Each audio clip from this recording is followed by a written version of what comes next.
ভালোবাসা হবে মানে ভালোবাসা হবে। দেখতে পারেন, পছন্দ হলে তো হলোই। আজ নয় থাক, কাল নয় আসা যাক। আজকে যেটা হতে পারে কালকের জন্য সেটা ফেলে রাখবেন কেন? একটু পরে সন্ধ্যা নামবে, মসজিদে আজান শুরু হবে, ধর্মপ্রাণ মুসল্লিরা মসজিদে যাবে, বাকিরা ঘরে ফিরবে, সূর্যটা ডুবে যাবে, অন্ধকারে খুব একটা ভালো বোঝা যাবে না। আচ্ছা, আপনি কি কবিতা টবিতা লেখেন নাকি? মাঝে মাঝে পত্রিকায় দেই, ছাপায় না, তাই তখন নিজেরটা নিজেই পড়ি। নিজের মনে নিজেই রাজা, নিজেই প্রজা। শুনবেন কি? কবিতা? না থাক, অন্য সময়। এই মুহূর্তে যা হতে পারে সেটা অন্য সময়ের জন্য রেখে দিচ্ছেন কেন? ওই যে সন্ধ্যা নামছে। আচ্ছা, এই টুলিটা কি এটা আপনার নাম্বার? এটা আমার মামার নাম্বার, এই বাড়ির মালিক উনি। কারেন্ট আছে? আছে। গ্যাস আছে? আছে। পানি আছে? আছে। ইন্টারনেট আছে? ইন্টারনেট কানেকশন আছে, ডিশ কানেকশন আছে, ময়লাওয়ালা আছে, দারোয়ান আছে, আর কিছু? তাহলে তো সব ঠিকঠাক আছে। কালকে সকাল সকাল তাহলে দেখা হচ্ছে।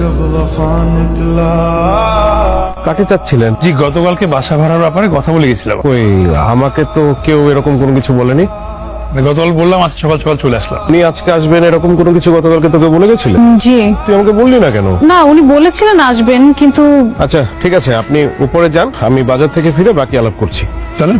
আচ্ছা, আপনি তো বাসাটাই দেখলেন না, কোনো কিছু না দেখে না জেনে শুনে এভাবে একেবারে চলে এলেন। ভাষাটা ভালো লেগে গেল তো, তাই বাসাটা দেখার আর প্রয়োজন অনুভব করি নাই। গতকালকে তো আপনার সাথে বাসা ভাড়া নিয়ে কোনো কথাই হলো না।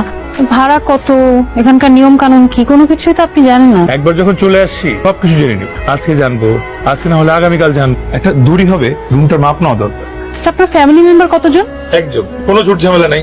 সকালে হাওয়া খাওয়া, রাতে বাড়ি ফিরে কাঁথ হয়ে শুয়ে পড়া। একজন তো ভাড়া হবে না। এখন কদিন পর দুজন, সামনে সংখ্যা শুধু বাড়তে থাকবে, কমার কোনো সম্ভাবনা নাই। কয়দিন পর দুজন মানে আপনার ওয়াইফ কতদিন পরে আসবে? যতদিন না বিয়ে হচ্ছে।